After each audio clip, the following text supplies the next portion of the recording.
안녕하십니까. 지난번까지는 이제 이승만이 태어난 1875년의 상황을 살펴봤습니다. 27년 전에 병인양요, 신미양요가 일어나고 바로 이승만이 태어난 그 해에 일본의 그 운양호 사건이 일어나서 이제 강화도에서 조선 병사가 50명이 죽고 일본하고 대외 개방을 하기로 약속을 맺은 강화도 조약이 체결된 그 해 1875년에 이승만이 태어났습니다. 그 당시 이제 유럽의 상황을 한번 살펴봐야 될 필요가 있습니다.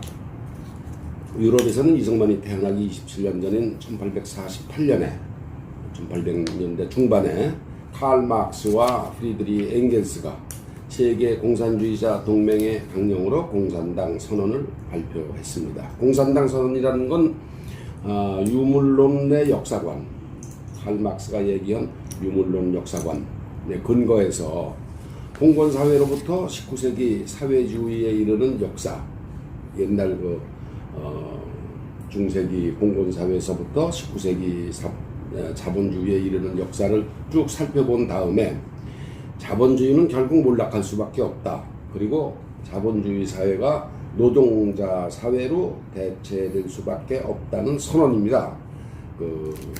마크스가 선언한 공산당 선언이라는 게. 근데 이제 유물론 그러지만 뭐 제가 이걸 정확히 설명할 만큼 철학적이지를 못합니다. 이제 마테리얼리즘이라고 하는데 유물사관을 또 이제 유물론에 근거한 사관, 역사를 어떻게 쳐다보느냐 하는 걸 이제 히스토리컬 머테리얼리즘이라고 하죠. 요 한 말만 가지고도 500-600페이지 책을 한 권 쓸 수가 있습니다. 그 노동계급의 선봉인 공산주의자들은 사유재산을 철폐하고 프롤레타리아는 말이 좀 재산이 없는 무산계급입니다. 그 무산계급을 앞으로 사회를 지배하는 지배계층이 될 거라 이렇게 이제 규정을 했습니다. 개인 재산은 인정하지 않고 재산이 없는 사람들이 세상을 지배한다는 얘기죠. 공산당 선언은 이제 공산주의라는 망령이 유럽을 배회하고 있다 이렇게 시작합니다. 아주 섬뜩한 말이죠. 공산주의라는 망령이 유럽을 배회하고 있다 이렇게 시작하는 게 공산당 선언입니다. 그리고 이제 끝에 가서는 프롤레타리아 무산계급 프롤레타리아가 이룰 것은 속박의 사슬밖에 없고 세계를 얻을 것이다. 그리고 이제 끝에 만국의 노동자여 단결하라 이렇게 끝맺습니다. 여기에 이제 전 세계의 소위 지식인들이 열광을 하죠. 그렇지만 이제 옛날 러시아 구소련이 1919년 참혹한 이제 피해 혁명을 거쳐서 공산주의 국가가 되었지 않습니까? 거기서부터 70년을 계속한 끝에 무너집니다. 1989년에 무너지고, 그로서 공산주의는 실패한 이데올로기다 라는 판결이 납니다. 사실 아직도 이제 그 공산주의를 이어가고 있는 중국이 있긴 있습니다만, 이승만은 일본 제국주의로부터 나라를 되찾고 세계를 휘젓던 그 당시에 세계를 휘젓던 공산주의를 캐치했습니다. 이 정체를. 그래서 이 나라를 되찾은 다음에 공산화가 되면 안 되겠다. 그랬더라도 이런 공로가 있습니다. 이 과정을 한번 저희가 찬찬히 이제 살펴보겠습니다. 이승만은 서울로 이사 와서 5살에 천연두에 걸렸다고 합니다. 이 얼굴이 얽고 이제 민간에서 마마라고 그러는데 이렇게 뛰면은 이제 곰보가 되죠. 그때 외국인 의사를 찾아가서 치료를 받았다고 합니다. 일본인 외국인 서양 의사죠. 그래서 가족들은 아마도 이제 그때 서양 의술에 놀랐을 것 같아요. 그래서 자연히 서양의 신학문에 관심을 가졌을 것 같습니다. 이승만은 과거를 몇 번 시험을 봤는데 낙방을 했습니다. 하여튼 제도도 썩었고 했지만 그때 낙방을 안 하고 만약에 조선 망해가는 조선의 관리가 됐더라면은 저와 여러분이 지금 이 자리에서 이승만을 이야기하고 있지 못하게 됐을 겁니다. 떨어진 게 다행이죠.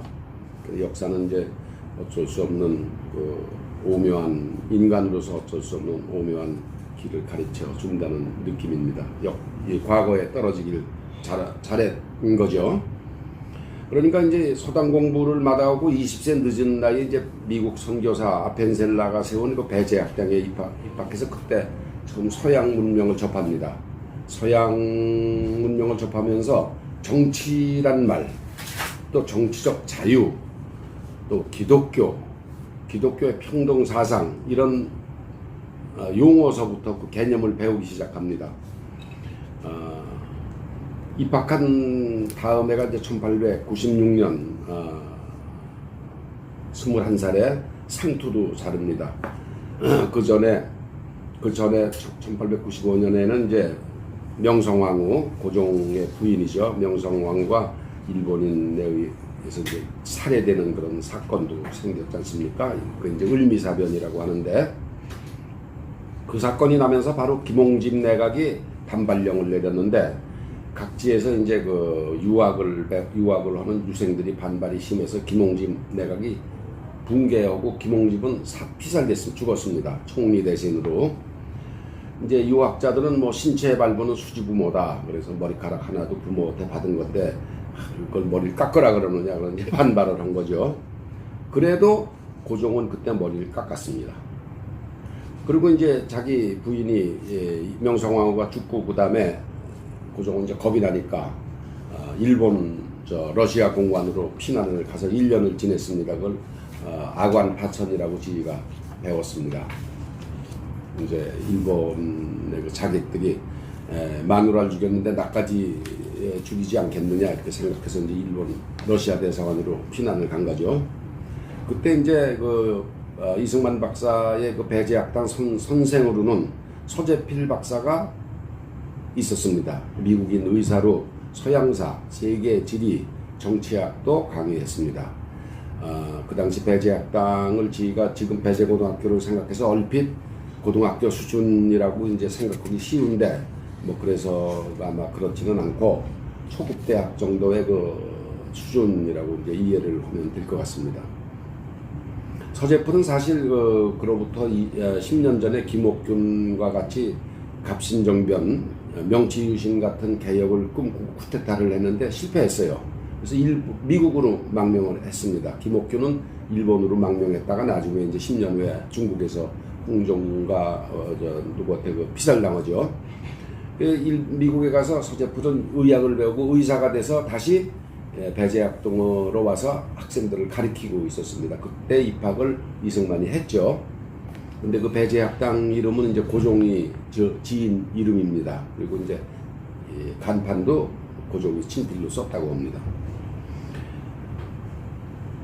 갑신정변 그 3일 천하로 끝난 거는 명치유수는 아주 오랫동안 준비도 했고 받쳐줄 세력도 있었고 또 인물들도 있었지만은 명치유수는 그냥 몇 명이 모여서 우닥닥 궁중 쿠데타 비슷하게 했기 때문에 실패가 예견됐었습니다. 이제 일본 사람들은 뭘 하나 하더라도 다져서 차근차근 치밀하게 하지만 우리는 왜 불끈하지 않습니까? 그러고는 우르락하고 성질 내고 무너지죠. 금방 잊어먹고.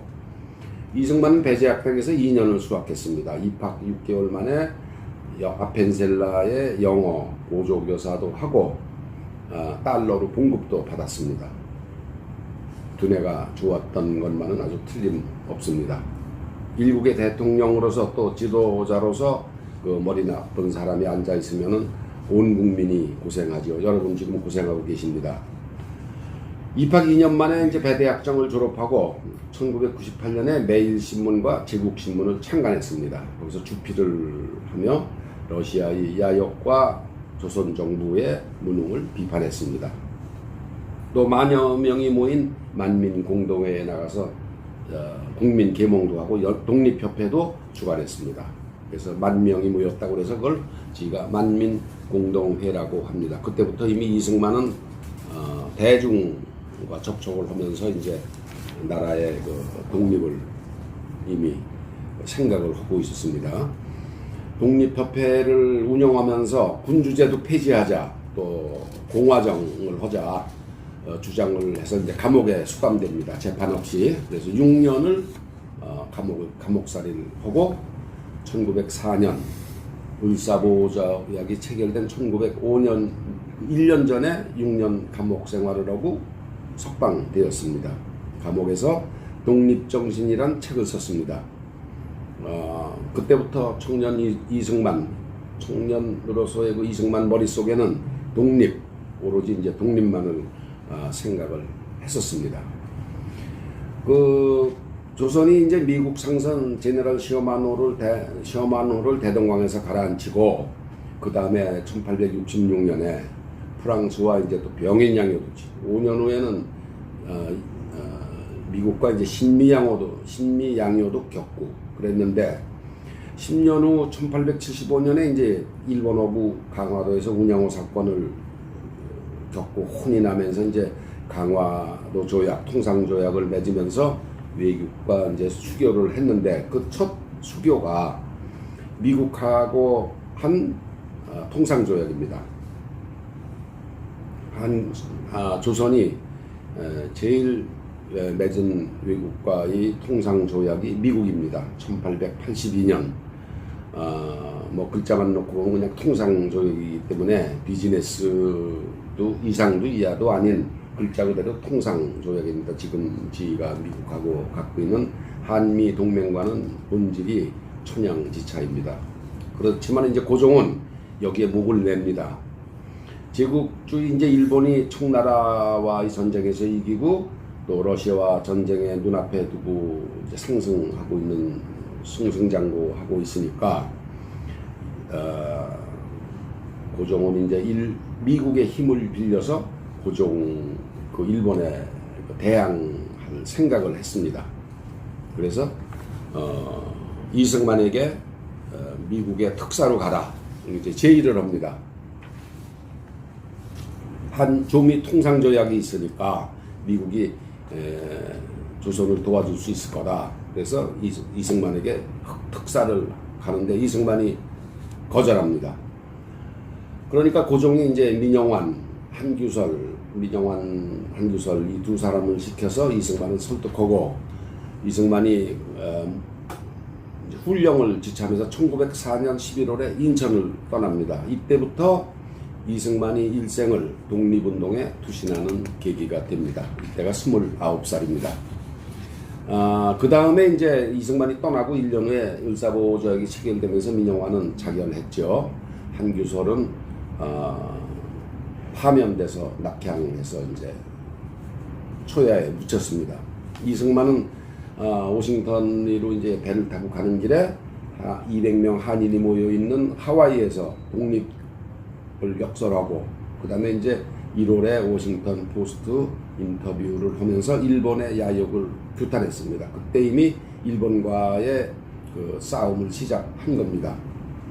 그리고 국무장관도 만나고 또 루스벨트 대통령을 롱아일랜드에 별자기로 찾아가서 또 개인 만나기도 하고 그랬습니다. 그러니까 29살 나이에 뭐 미국에 건너가서 몇 년, 2, 3년 배운 영어 실력으로 미국의 그 헤이그 장관도 만나고 루스벨트 대통령도 면담을 하고 참 대단한 기계가 있는 거죠. 그런데 이제 루스벨트 대통령이 야 나를 이렇게 개인적으로 만나서는 안 되고 공식적으로 국무부에 그 서류를 내라. 그래서 그 서류를 알겠습니다 하고 이제 들어와서 워싱턴에 와서 주미공사가 이제 김윤정이라는 주미공사가 있어서 그 사람을 통해서 이걸 국무부에 접수를 시켜달라 했더니 김윤정이 대한제국의 훈령 접수를 거절합니다. 김윤정 주미공사는 이미 일본 공사관과 내통하고 있었고 친일파죠. 표면적으로는 본국으로부터 공식 훈령이 없다 이런 이제 핑계를 댑니다.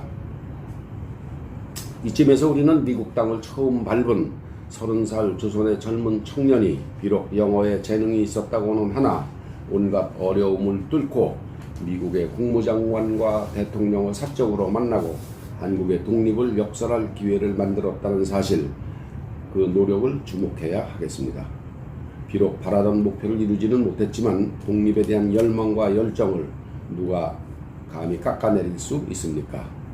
이승만은 절망했습니다. 그러나 주저앉지 않고 국민 계몽, 교육만이 독립을 가져올 수 있다는 신념을 굳혔습니다. 이 신념으로 인해 신생 대한민국은 6.25 한국전쟁의 백척간도에서도 학교를 열었고 잿더미에서도 교육만큼은 빼지 않고 계속했습니다. 그때 생긴 이승만의 신념이 뒷받침을 한 겁니다. 그때 배출한 인재들이 국가를 재건하는 데 주요한 제목으로 쓰일 수 있었습니다. 이승만은 배제학당 2년의 학력을 인정받고 조지 워싱턴 대학의 2학년에 편입할 수 있었습니다. 등록금을 면제받고 생활비는 YMCA에서 강의비를 벌고 유럽과 미국의 역사를 공부했습니다. 2년 후인 1909년에 하버드 대학의 석사 과정에 입학했습니다. 1908년 3월에는 33살 석사 과정을 끝냈으나 일본의 조선 침략을 찬양한 스티븐스가 이제 일본의 그 조선 침략을 찬양한 스티븐스라는 미국인인데 일본 외무성의 고문입니다. 그 살해한 재미교포 장인환이 테러범으로 몰리는 바람에 학위를 못 받았습니다. 야, 한 조선 사람이 이게 테러범이다. 미국인 스티븐스를 죽인 장인환이 조선놈 아니냐. 그러니까 이제 조선인 이승만한테 학위를 못 주겠다. 그래서 하버드에서 학위를 못 받았습니다. 나중에 이제 받았죠. 몇 년 후에. 스티븐스는 친일주의자로서 한국 정부의 외교 고문이었는데 그 전에는 일본 외무성 고문도 했던 자였습니다. 그해 9월에 프린스턴 대학에 입학해서 국제법과 외교사를 전공하고 2년 후에 미국의 영향을 받은 중립이란 논문으로 프린스턴 대학에서 박사 학위를 취득합니다. 이때가 나이 35입니다. 졸업식에서 후에 미국 대통령이 된 우드로 윌슨이 그 프린스턴 대학의 총장인데 이승만을 강연 연사로 추천합니다. 졸업생 중에서 가장 우수한 사람을 하나 뽑아서 졸업식 학생 대표로 연사를 하는 건 아주 큰 영광입니다. 미국에서는 지금도 마찬가지입니다. 졸업식에서 학생 대표로 연설하는 것은 가장 큰 영광입니다. 이렇듯 이승만은 학업에서 그리고 정계 인사들과의 관계 맺기에서 뛰어난 재주를 선보였습니다. 그해 이승만이 프린스턴대에서 박사 학위를 얻던 1910년 8월에 조선은 일본에 합병되고 대한제국이란 이름조차 소멸했습니다. 이제 나라가 망한 거죠. 그래서 프린스턴에서 박사 학위를 취득한 그해 10년 YMCA 이상제 총무로부터 한국에서 같이 일할 것을 제의받습니다. 월남입니다. 이상제 선생. 월남은 사회운동과 종교인으로서 관직 여럿을 전전했으나 서재필과 독립협회를 조직하여 그 부회장도 맡았고 1923년에는 중앙학교 교사 조철호가 조직한 보이스카웃의 전신 소년연합 촉구대 초대 총재도 지냈습니다. 중앙학교 교사 조철호 씨가 지금 보이스카웃이라고 그러는 전신의 소년연합 촉구대를 만들었는데 초대 총재도 지냈습니다. 조철호 씨는 지 아버님이 중앙학교 다닐 때 체육 선생을 했습니다. 이상제 선생은 이제 조선일보 사장도 역임했고 일생을 청년운동 교육에 헌신했고 수차례 일본 경찰에 검거되어 옥고도 치렀습니다.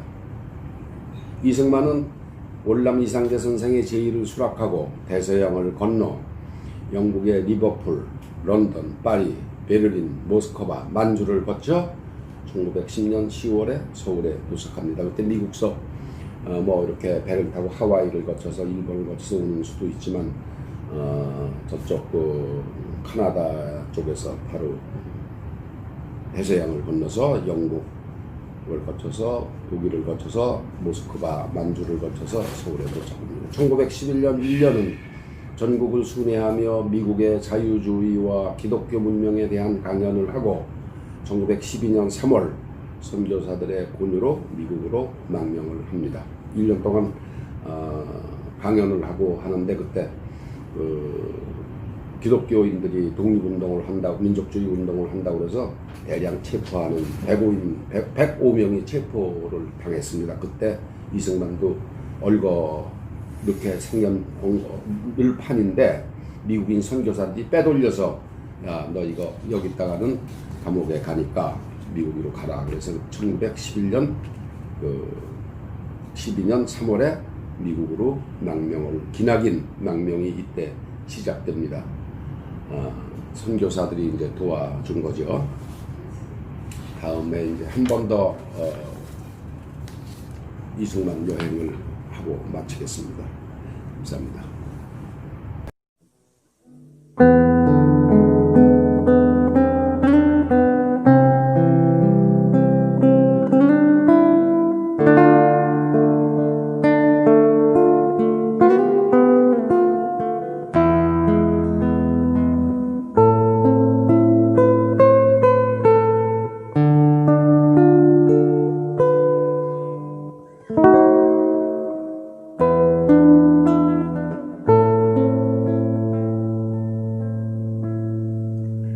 눈물에 옷자락이 젖어도 갈 길은 머나먼데 고요히 잡아주는 손 있어 서러움을 더해주나. 저 사공이 나를 태우고 노저 떠나면 또 다른 하루에 내리면 나는 어디로 가야 하나. 서해 먼 바다 위로 노을이 비단결처럼 고운데 나 떠나가는 배의 물결은 멀리 멀리 퍼져간다. 꿈을 꾸는 저녁바다에 갈매기 날아가고 섬마을 아이들의 웃음소리 물결 따라 멀어져 간다.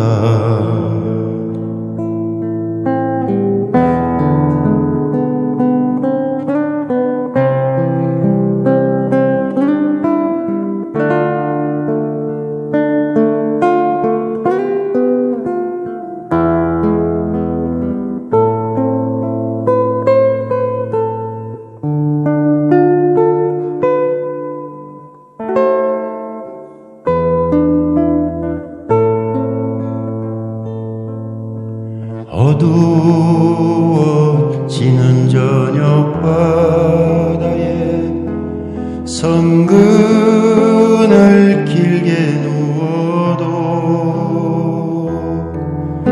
뱃길에 살랑대는 바람은 잠잘 줄을 모르네. 저 사공은 노만져을 뿐 한마디 말이 없고 뱃전에 부서지는 파도 소리에 육지 소식 전해오네. 뱃전에 부서지는 파도 소리에 육지 소식 들